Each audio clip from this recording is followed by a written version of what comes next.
Today's Zoom seminar is really, the theme has been chosen, advocacy, a pillar of a congregation's mission. This theme has been chosen to celebrate and to mark the feast day of Blessed Edmund Rice, which is coming up on the 5th of May. And so at this stage, I'd like to take this opportunity to welcome members of the Edmund Rice Network and the Mission Cara Network, joining us from Oceania, Africa, India, Europe, Southeast Asia, and also the Americas. Today's gathering of members of different congregations, faith-based NGOs, and networks, I'm sure is going to lead to a rich and interactive sharing of personal experiences with opportunities to learn, collaborate, and support one another. A very special welcome to our panelists, Brother Martin Keneally, Sister Sneha Gill, and Mr. Phil Glendenning. Martin is joining us from Ireland, Sister Sneha from India, and Phil from Australia. And also a special welcome to our host for today, Brother Kevin Mullan. And Kevin is a member of the ERI team here in Geneva. And I will now hand over to Kevin to get our presentations going.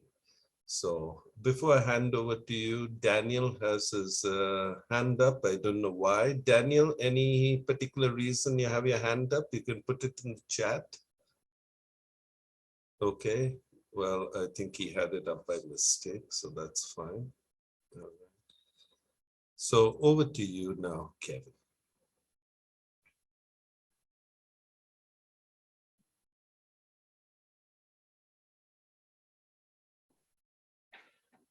So good. Welcome to everyone to this webinar.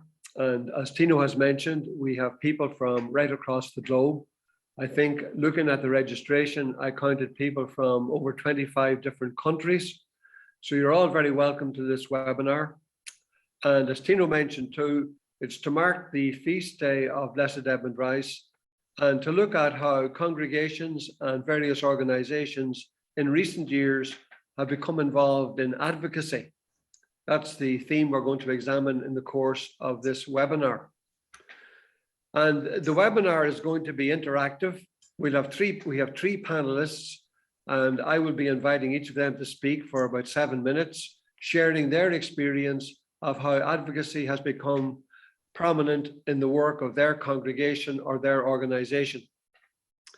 So before we move to the panelists, I want to give a brief account of how Edmund Rice International came about and how it has become part of the Edmund Rice mission in terms of advocacy and human rights.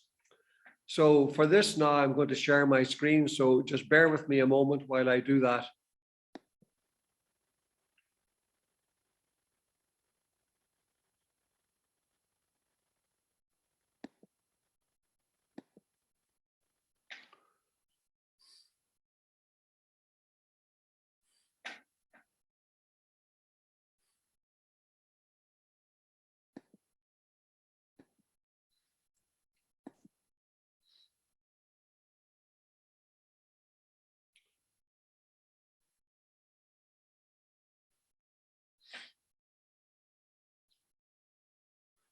You go to slideshow, and can you see slideshow, or is it being covered by It's being covered at the moment. Ah, okay. All right. Okay. If you just click on those three, on that bar which is covering it, if you click on the three dots at on the right-hand side, okay.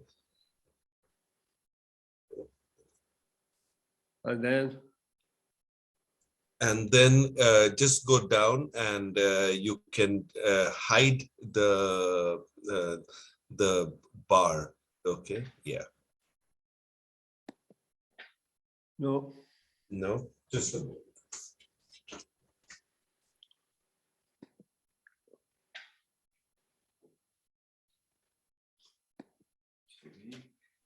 Let's go to height floating meeting controls. Yes. Thank you.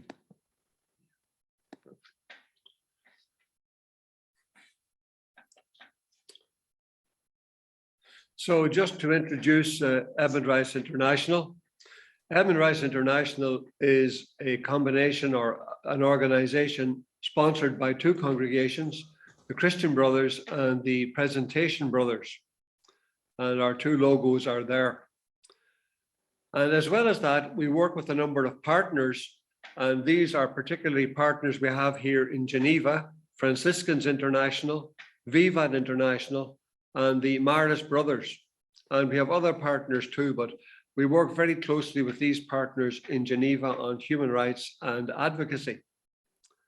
And I'm now going to show a few slides giving a brief history of how Edmund Rice International came into existence.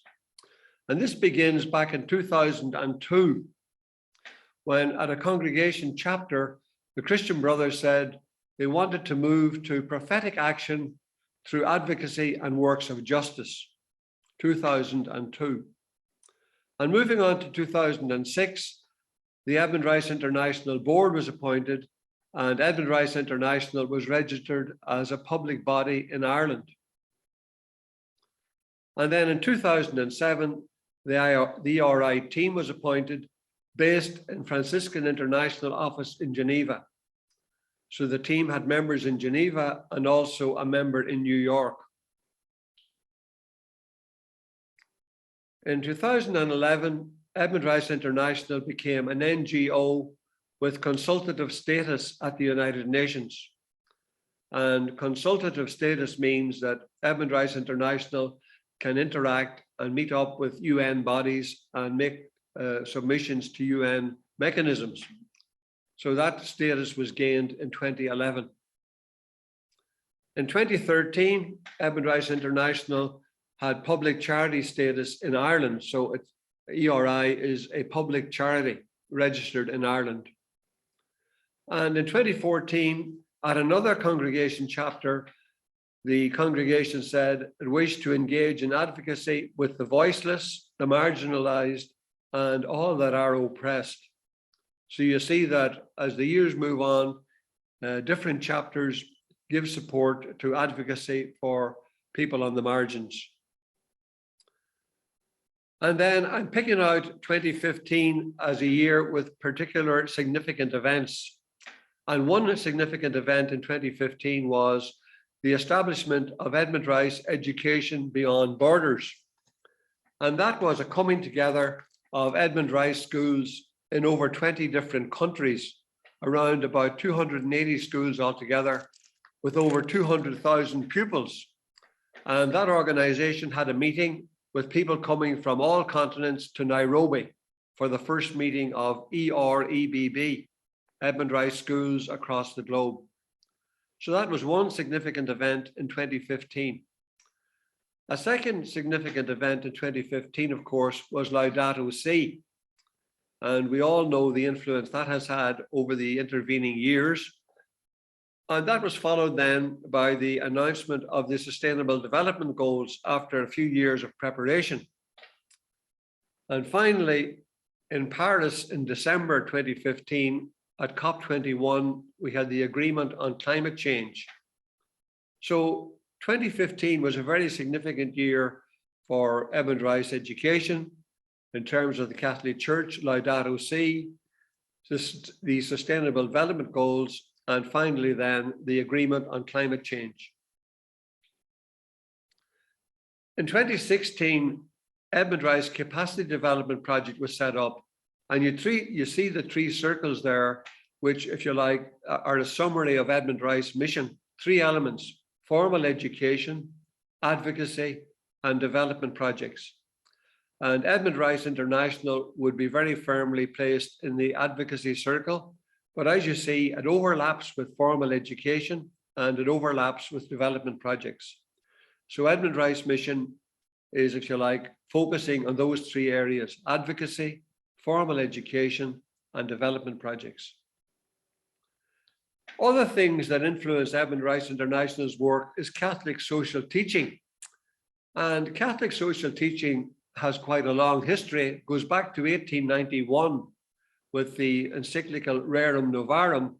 And then following on from that, you had various things in 1931, 1963, 1965, Gaudium et Spes, 1967, Populorum Progressio, and 2005, Deus Caritas Est. And then finally, in 2015, Laudato Si. And I highlight Gaudium et Spes and I highlight Laudato Si because both those encyclicals raise questions about social justice, about how we deal with people that are on the margins, and they continue to kind of give a very important background to the work of ERI. So our work comes from that strong Catholic social teaching tradition. Another influence on our work, of course, is the SDGs. These were brought in 2015, and in particular cases, this year, for example, at the bottom of that slide, you see the 5 SDGs that will be examined at the high-level political forum in New York in July.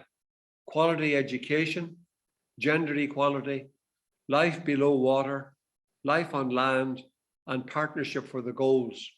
Every year, a number of the SDGs are taken and countries have to come forward and report on how they're delivering on that particular SDG. And these are the 5 that will be under review this year in July at the UN in New York.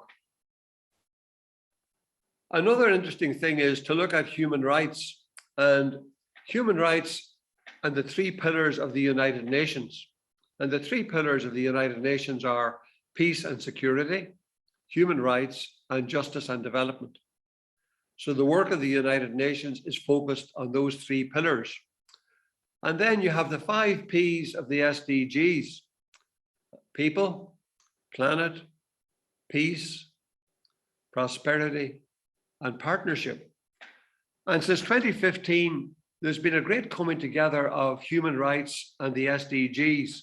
And often now at the United Nations, when human rights matters are being discussed, reference is constantly being made to the SDGs. People are linking human rights very closely with particular SDGs. And in our work in ERI, we have been doing that too. So there's a coming together of human rights and SDGs. So coming back to Edmund Rights International, just to give a little bit more of the story, this was a new venture. Edmund Rights International was set up as a collaboration between the Christian Brothers and the Presentation Brothers. In the 2000s, both congregations identified the need for Edmund Rights Network to have an international presence promoting justice. And as a result, in 2007, ERI was set up as an NGO to engage with the human rights mechanisms of the United Nations with a presence in Geneva and New York. So there are 4 members of the Edmund Rights International team based in Geneva and 1 member based in New York. So to describe what is Edmund Rights International in very brief terms, it's a faith-based, non-governmental organization based in Geneva and New York, engaging in advocacy and human rights. And what does it focus upon? It focuses on young people marginalized as a result of the following items: poverty, lack of access to education, lack of legal status, environmental degradation, human trafficking, early childhood marriage, disabilities. So that in that one slide is a very brief summary of Edmund Rights International and the areas of human rights that it focuses upon. We have a global presence, and today the work of ERI stretches across the world, and we're raising awareness in local communities of their human rights and enabling them to advocate on these at local, national, and international levels. So we're making connections between human rights issues on the ground in all the countries that we're present in, and how do we bring those issues from the ground to the national level, and then later to the international level in Geneva and New York. making links and raising awareness. We work collaboratively with many other organizations, and that creates a platform for promoting and protecting human rights. And I suppose the number of organizations that are present in this webinar is another example of that, how we're coming together as organizations, promoting and protecting human rights. ERI has a particular focus on the promotion of the right to education, of the rights of the child, and of care of the earth. And we work within and beyond the Edmund Rice Network to enable and inspire young people to become actively engaged with and promote human rights. In our school network, we often try to establish youth coordinators in our schools and have them made aware of human rights. And they also can get involved at local level in promoting and protecting human rights. And we make submissions then to the UN, and some of these submissions have been written by children, and children have come to Geneva and New York to lobby at the UN. So we're keen to have the participation of children and young people. And the fact that they came to Geneva and actually lobbied and met delegations in Geneva and in New York, I suppose that made quite an impression on the officials that they met, that young people came and were very articulate in expressing their concerns and their issues in regard to human rights. So these are the places in the world where Edmund Rice International has contacts and has a presence on the ground, and ERI keeps in touch with the people in these parts of the world. We have a theory of change, which I just display briefly, and you see it as 4 components: presence, engagement, empowerment, transformation. And there at the top, you see, we seek to amplify the voice of marginalized people locally, nationally, and internationally. That's what guides us. That's what we aim to do in the work in Geneva. So what are our principal activities? And to give a brief summary, we engage in advocacy at the international level through the United Nations. We offer training courses in Geneva, in country and online, and particularly online during the pandemic. We link with advocacy coordinators and teams in the Edmund Rice Network. People who do our training go back and they establish advocacy initiatives locally, and we keep in touch with these people in each of the countries where we have a presence. We involve students in Edmund Rice schools as youth ambassadors, and we promote the Edmund Rice Intern Volunteer Program. We, from time to time, have young people come to Geneva as volunteers, as interns. They work with us and they get experience firsthand of the United Nations and its system. We seek external funding for the work of ERI. We can't do this work, we can't do the training, we can't link with the people in the various countries without funding. And finally, we report to the UN because of our status. We report once every 4 years. We report to the ERI Board of Directors, and we report to donor agencies. So you have there in that slide a summary of the principal activities of ERI. And what has happened over the years since the ERI team came into existence? Well, I think we have raised awareness across the network about advocacy, human rights, the SDGs, Laudato Si, care of the earth, climate justice. Raising awareness, we believe, is very important, giving a voice to the voiceless. We have offered training in Geneva, in country and online with Zoom webinars. We're connecting human rights issues at the local level to the national and international levels.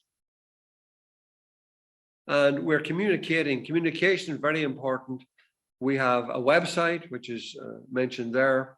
We have 2 newsletters. We have an ERI monthly newsletter, and we have a Carbon Rangers newsletter, which is produced by our team member in New York. And finally, I would say overall, over those years from 2007 to 2022, we're trying to change the culture of the congregation and of Edmund Rice Network from a needs-based model to a rights-based model.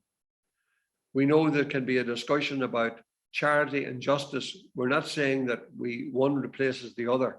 We need both charity and justice, and we need to move from a needs-based model to a rights-based model. So that actually completes my brief description and history of ERI. And again, just to finish, I show a recent icon, which was written by Brother Dennis Gleeson of the European province, this icon of Edmund Rice.